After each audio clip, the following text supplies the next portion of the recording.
So, hey, you've shaved the beard, so you've got. Yeah, no, I was wearing the beard because I thought I'd get in the movie.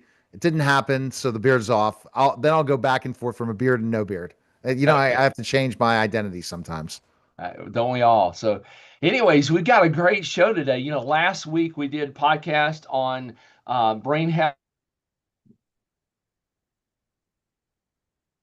and what it is doing in this just revolutionary area of brain health. Today we have back Stuart Tomc as our guest, but we have Michael Lewis as well. And so instead of me introducing Michael Lewis and messing it up, Dr. Michael Lewis, uh, I'm going to let Stuart introduce him, and we're going to get into the details, like the really great details of this why brain health, what you can do about it, and it's going to be a real fascinating show. I've heard him speak so many times now. I mean, I've got it, I think fairly down pat, but our audience, this will be a first time for them, so it'll be really great. So, Stuart, hello again. How are you doing? Hello, Mike. Introduce Michael. I've never had a bad day in my life. Great to be back on the show. Good to see you, Neil. And Good to I'm see here to you. introduce you to my mentor and my hero, Dr. Michael Lewis, MD, MPH, MBA, is the author of When Brains Collide, What Every Athlete and Parent Should Know About the Prevention and Treatment of Concussions and Head Injuries. He is a graduate of the U.S. Military Academy at West Point and an Army Ranger. Thank you for your service, sir. And Tulane University School of Medicine. He's board certified and a fellow of the American College of Preventive Medicine and a fellow of the American College of Nutrition. A retired Army colonel, he completed postgraduate training at Walter Reed Army Medical Center, Johns Hopkins University, and Walter Reed Army Institute of Research. He's also the founder of the Brain Health and Education Research Institute. Dr. Lewis is considered the foremost authority on traumatic brain injury and omega-3, and he's expanding his research to encompass the gut-brain immune axis. And it's truly my honor to introduce you and your audience to Dr. Lewis. All right, it's a pleasure to join you guys. I'm honored that you have me on your show. Awesome. Well, We're Mike, excited to have you on. I just want to jump right into it, Mike. And if you don't mind, this is, your seminal paper. If you can kind of walk people through this and tell people about yourself. Yeah, it's probably a good way to introduce, where I've come from. After my training, my postgraduate training, I was basically an international infectious disease expert. The Army stationed me in Bangkok, Thailand. My job was to run around Southeast Asia looking for new and interesting diseases, and happened to be around when I did some massive outbreak investigations, like national level, and Nepal and the Maldives. But I was ground zero basically when SARS hit. And so I got all this experience, and the military said, come back and teach medical students about what you've been doing. And why would I want to do that? I'm having too much fun. They're like, well, we're the Army. We're not giving you a choice. And so I ended up back at Walter Reed National Medical Center in Bethesda, Maryland. And now, you got Iraq and Afghanistan going on, and there's wounded warriors everywhere. And kind of put two and two together and came up with an odd number. Went to the head of research at the Defense and Veteran Brain Injury Center and asked the question, is anybody looking at the use of omega-3s to help our soldiers recover from traumatic brain injury? And the answer was, no, why don't you? And I made every excuse I could. And they were like, but you're the only one asking the question. And I've got some seed money here. Why don't you start looking into it? And I went to seek out everybody and anybody who knew anything about brain injury and omega-3s. And there was only less than a handful of people in the world that really knew anything about it. I was fortunate that one of those guys who had been in the mental health space, if you will, for about 20 years at that point, was a guy named Joe Hiblin. He was a psychiatrist at the NIH. And, being a psychiatrist, he was interested in mental health, and he published dozens and dozens of papers about omega-3s and mental health. And we were having a beer one night, getting to know each other, and he said to me, he goes, if we could just draw blood on people before they commit suicide, we could answer a lot of questions. And I'm like, geez, why didn't you say that before? That's easy. And he looked at me like I was nuts. And it's like, no, no, there's 45, 50 million blood specimens uh, sitting in a freezer in Silver Spring, Maryland, with all of DoD's data behind it. How many do you think we need? So we put together this study that Stuart pulled up, and he'll pull up again. And what we found were two things. We found that active duty military had profoundly low omega-3 levels, particularly DHA levels. But even with that, we were able to separate it out and figured out that there was the risk of suicide death in young active duty military. The risk of suicide death was 62% greater with low omega-3 status. It was a bigger red flag than any mental health data that, like I said, we had access to all of DoD's data, and whether it was mental health diagnosis or even visits or whatever, nothing even came close to what is your omega-3 status. And you'd think the Army would jump all over that, right? But they didn't.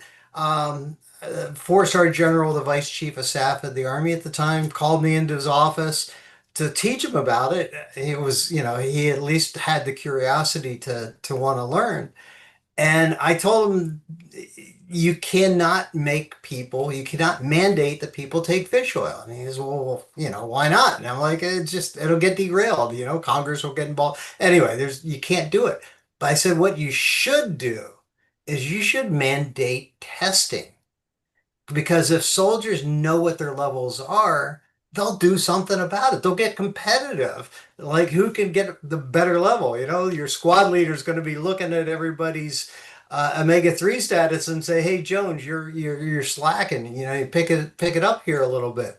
And I thought, that was going to be the answer, but I got shut down. I got shut down by the military medical complex, if you want to call it that. I got emails that were not intended for me, forwarded from the Surgeon General of the Army to the head of the research command, 3-star to 2-star and so on, saying, how do we shut this guy up and make him go away? Amazing, amazing. The government and the people who are involved in it would do something like that to stop something that's going to be very good and healthy for the men who are serving, our frontline guys. It's just amazing. And we're just talking nutrition, right? Yeah. And that was part of the issue. Is like, well, how can nutrition help people? You're going to use nutrition to decrease the amount of suicide in the military. Go away. That was the attitude. And this was the end of 2011. So it's not like it was yesterday, and it's not like we haven't continued to have military suicide. I just want to reemphasize, this is young, healthy, active duty military, and we're talking about 100. We had 800 suicides we looked at over an 8-year period, and I didn't realize, we went back and we looked at the data again. There was 3,300 suicides during that period. We only looked at 800, but there were 3,300 suicides on active duty. These are not the 22 veterans a day. This is active duty, supposedly healthy people. Wow. I mean, that's a tragedy. Yeah. It's really, it's 1.5 a day. So almost 2 suicides a day in active duty military. And so from there, where did this lead you to? Where did you go with this, and how do we get to where we are today?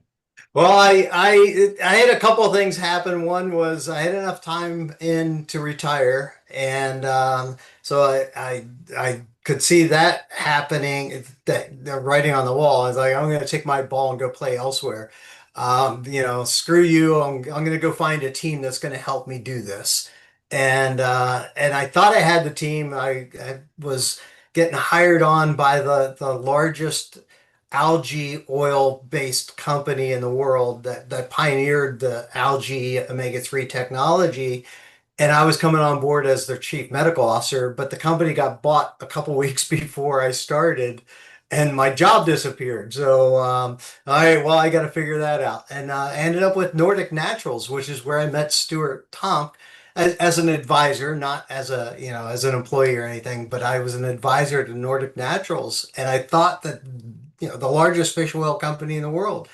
And a lot of good things happened. The people that I met, that my growth and understanding omega-3s was tremendous because of Nordic Naturals and people like Stuart Tomc.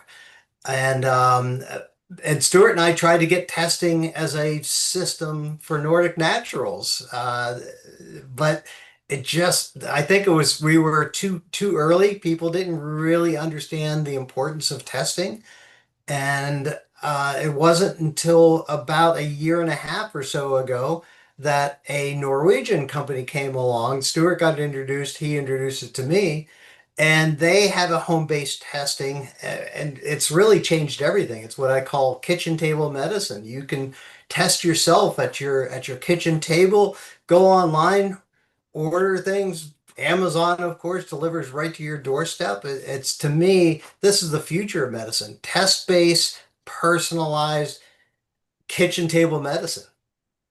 So what are you seeing happening now within the community of people who you're treating or working with, or at large now, since you have the test base? What results are you seeing now with, because I mean, you've got the tool that you've been wanting. Where is it going from here? Well, I think the real big immediate future, and I say in over the next year to a couple of years, is really shifting the focus from the brain to the gut. To me, that's a really big leap. Um, and I don't mean it like we've always known, gut health, and I say gut health equals brain health. We always have known that, but we've never been very good at testing about it or really putting it into applicable ways. Where Zenzino, this Norwegian company, built within the research and development. I mean, how many nutritional supplement companies have a research and development uh, ability? Not many. But in-house, they came up with a blood-based gut health test that I think is going to be a real game changer. It's not, go give me a stool sample and measure what's there. And that's important. When you go to your functional medicine doctor, your naturopath or chiropractor or whoever, they're going to give you a cup and say, give me a sample. And that tells you who's there, right? What bacteria are present, good, bad, and ugly. But this blood-based gut health test it's a proprietary system looking at the metabolites of tryptophan, which tryptophan, when it gets broken down by the body, either goes down an inflammatory pathway or a healing pathway, and has a big impact on brain health and also gut health. Do you have a leaky gut? I mean, a stool sample is not going to tell you if you have a leaky gut, but the blood metabolites will tell you that, and I think that's going to be a game changer. So in and my audience probably doesn't know this, but golly, almost 2 decades ago, I was diagnosed with sarcoidosis, and so sarcoid for short. And I went from my regular general practitioner to a pulmonologist, one test after another, finally some surgery where they went down and grabbed some lymph nodes out near my lungs, pulled out the lymph nodes and put them under a microscope and said, yeah, you've got these granulomas that are typical for sarcoid, and you've got this disease process going on. And so I say to my pulmonologist, so what do we do? What's the cure, doc? And he says, well, there is none. And I said, what do you mean there is none? And he says, well, you just have to stay on these steroids for the rest of your life. And, and this is what we do. So, I did a deep dive, began to do a lot of research, talked to a naturopathic medical doctor, and she said, you're not my patient, but I'm going to tell you the process of the disease. So told me about what the disease was, highly inflammatory, said, you need to get on every antioxidant in the kitchen sink to treat this, to get rid of it. And she said, I bet you if you do some research, you can find one that actually works with it. So long story short, that was a beginning of my journey towards realizing that there's things that you can do outside of medicine that are there. But I go back to for the next 5 years to my pulmonologist doing tests, just proving that I'm healthy, proving that I don't have sarcoid anymore, probably just primarily for insurance purposes. My wife, the nurse who's in the medical world, says over and over again, you need to go and you see your pulmonologist, you need to go see. And so I'm going to see him. But every time I'm there, I'm going, Doc, I've got the answer. There's this stuff that's going to fix you here now. And he would say, well, I'm a medical doctor. I don't do that stuff.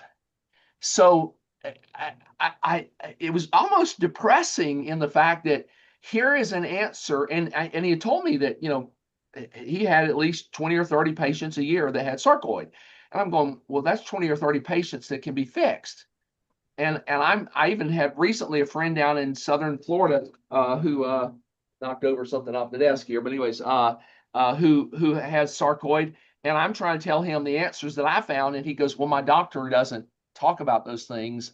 And I'm going, so is there any hope for the traditional medical market to start using these because there's now a medical test, a blood test that can prove to them that this is here? Or are we still stuck in the world of the naturopaths, the chiropractors, the homeopathy? Is there hope for that world to open up their minds and see that there's something here? Well, I think you bring up a couple of really good points. One is that, traditional MD, osteopathic, allopathic doctors are not trained in nutrition. And I think we're seeing with the current administration that they're trying to change that. There's the newest medical school, MD degree medical school in the country is the Alice Walton School of Medicine in Arkansas. And they're very much focused on nutrition and whole health. Will that become the standard? Nutrition, I mean, when I went through medical school, nutrition, okay, well, write a consult for the dietitian. And, doctors don't do nutrition. And that was the answer. And so I think that it's unfortunately way slower than what I think it should be. Like I said, I published that study in 2011. We're still not getting very far in that. But I think the awareness, just like, we were talking before we started the show, like CTE and football players, the NFL or pro wrestling. Yes, I had multiple concussions, but I thank goodness I am a brainiac that keeps my brain going every day. I also do a bio-neurofeedback using the Mendy, which is unreal. And I could just see the changes in me from that. I also got a brain scanner. So I'm big into the brain for those things for sure. Well, yeah, and absolutely. And I think that, 10 years ago, or even go back to 2011, we had our head in the sand about CTE. And that I think has changed, not the leaps and bounds, but I think it has changed the awareness. So things can change. People can open their eyes and see that there's more out there.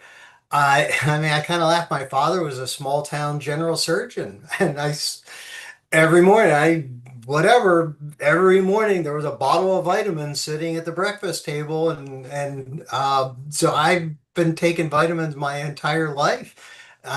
Didn't understand why for a long time. I'm very traditionally trained. I was going to be a surgeon like my father.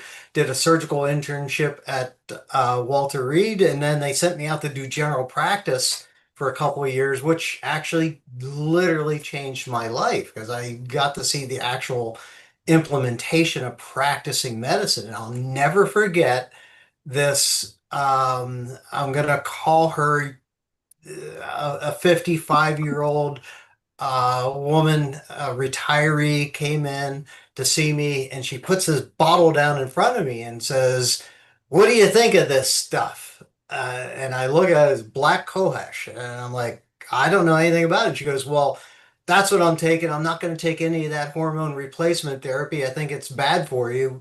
Um, but this black cohosh I think will help." And I said, something clicked in my head, and I said, you know, let me look into it, make an appointment, come back and see me next week, and let me look into it, and I'll tell you what I think. And I went to a health food store, And every day after work, I would spend an hour or so with this Indian, uh, Asian Indian guy who owned the store, and just he's like, here, take this book, take that book, and he became my teacher because I had an open mind about it, and you don't see that particularly a lot in traditional, if you will, medicine. So it takes some thinking outside of the box. I mean, who would think about CTE and brain injury and concussion, and using fish oil and omega-3s and nutrition? Well, I just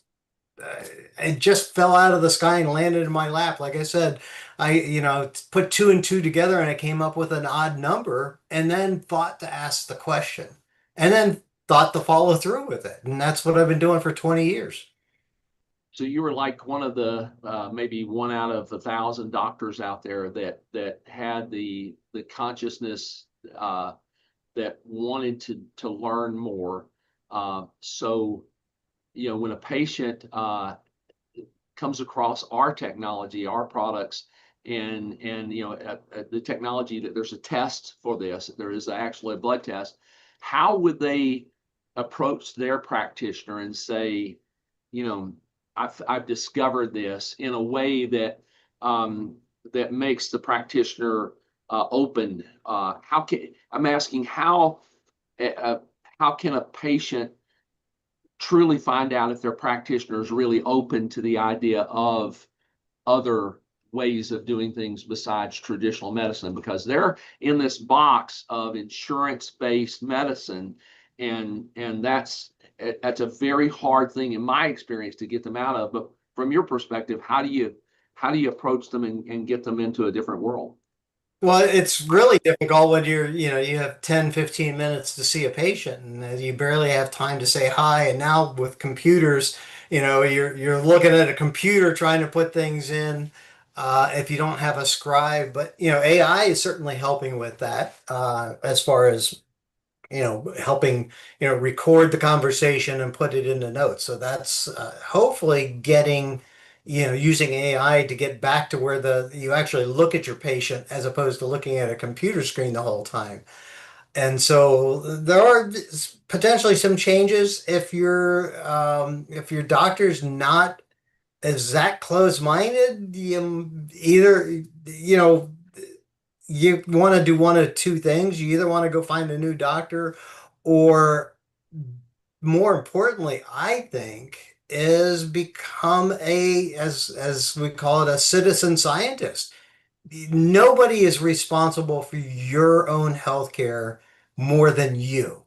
And if you don't take responsibility, and with today's world, with today's technology, I mean, for years we joked about Dr. Google, right? Right. So now we're leaps forward beyond that. Take responsibility for your own health. It doesn't mean you have to fire your doctor. I mean, I get hit by a car, call an ambulance. Don't call a naturopath. I'm sorry. Call a surgeon. So there's a role for everybody in this, but most important thing is you need to be responsible for your own health care. I completely agree, and that's the bottom line. You could go into ChatGPT, which I'm not a big fan of chat anymore, but they will give you good health advice. But you got to put the great input output in and set up your goals and really train it.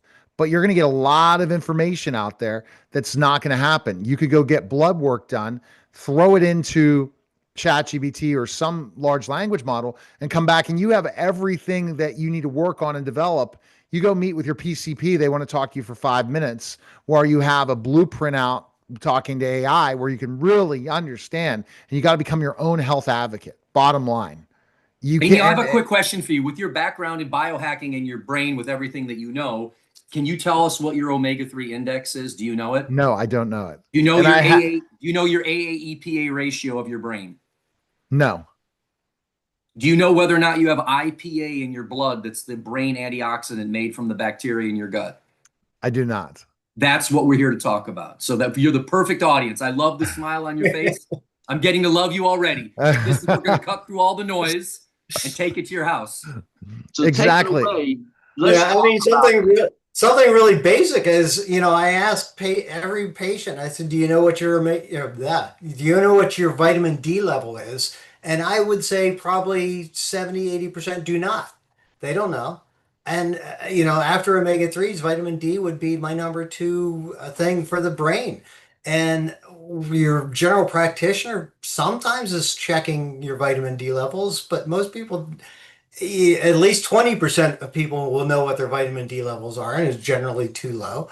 But people who are in chronic pain, first thing I look at is vitamin D.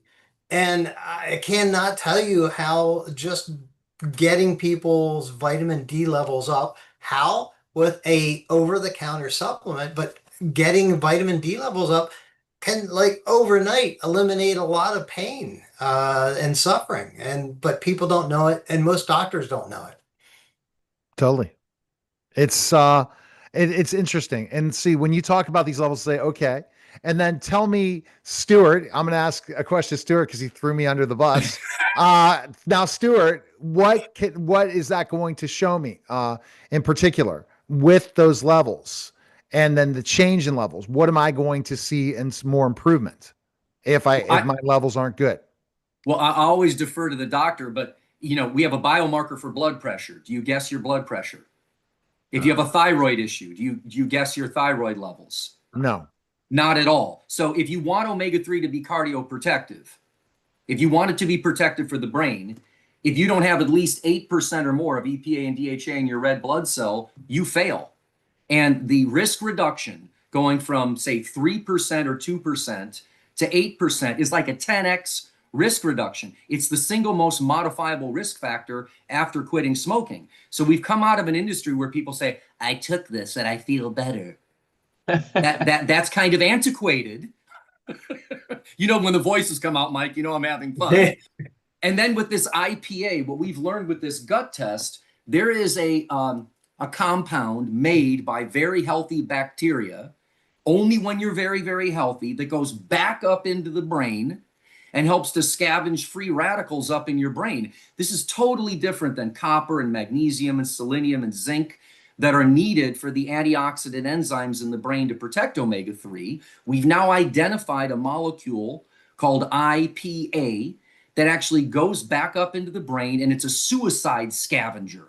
It doesn't become a pro-oxidant, and it's a measurement that the gut-brain axis is talking nice back and forth. So when you are empowered with this information, you stop saying, my diet is good. I'm on track. We're taking it to the next level. And then people feel it. Dr. Lewis, if you're comfortable sharing with this, some of the patients that you've told me about, I know we can't reveal anybody's names, but if you can share what you're seeing in clinical practice, getting people into balance and using the Zinzino protocol, if you don't mind.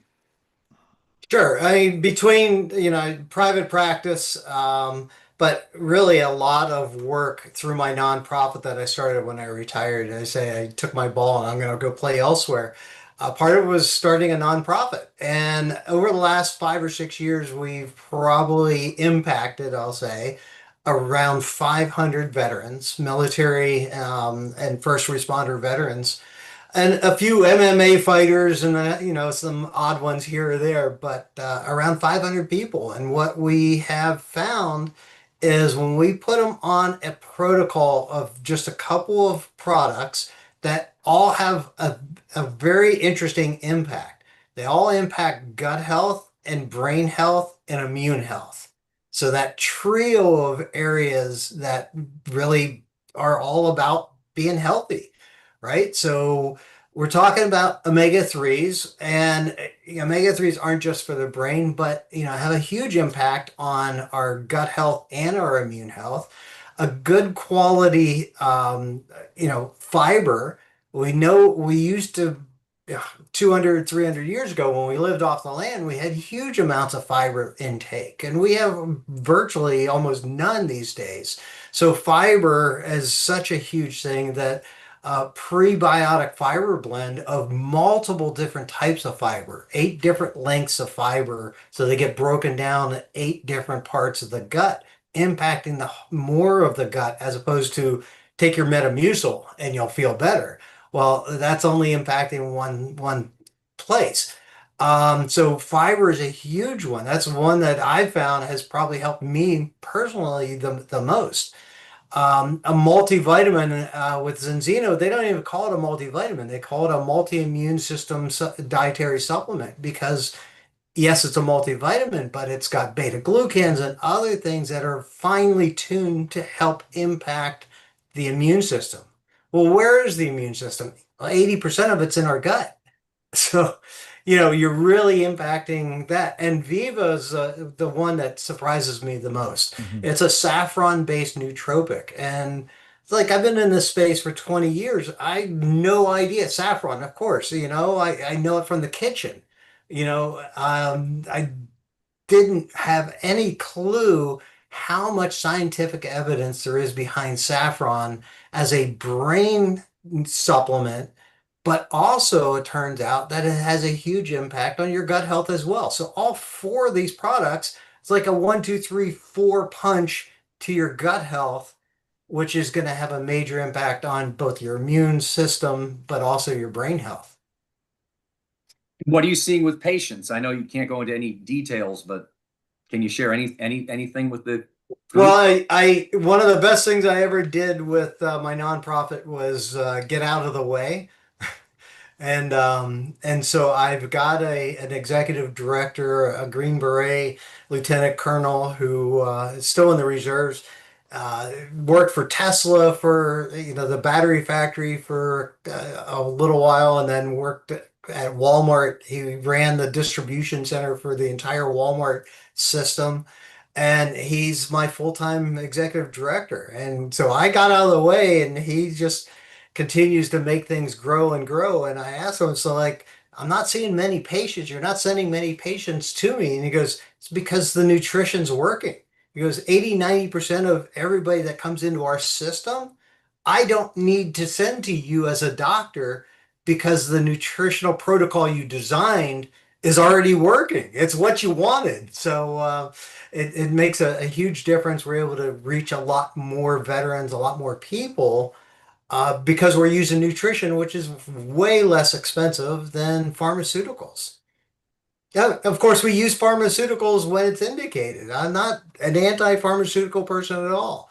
But when you can impact 80% of everybody with nutrition and nutrition alone, makes all the difference in the world. It's unbelievable. We are running out of time. Mike, what information again you bring on the Mike Crook Show. Thank you again, Stuart, for that information. And Dr. Michael, a great conversation today. We're going to have the links in the show notes. Reach out to Mike or myself if you're interested in what Stuart and Michael are doing and Dr. Michael are doing. And I really want to continue these conversations going. So we're going to have to keep this going because I find this fascinating. And, Stuart, I know my testing is not going to be great. I'm not calling myself, I am biohacking now later in my life at 53, not earlier. And when I started to finally look at my health, I've kind of reversed aging. I look younger now than I did when I was 48. So I'm understanding exactly how important it is to really put your health first.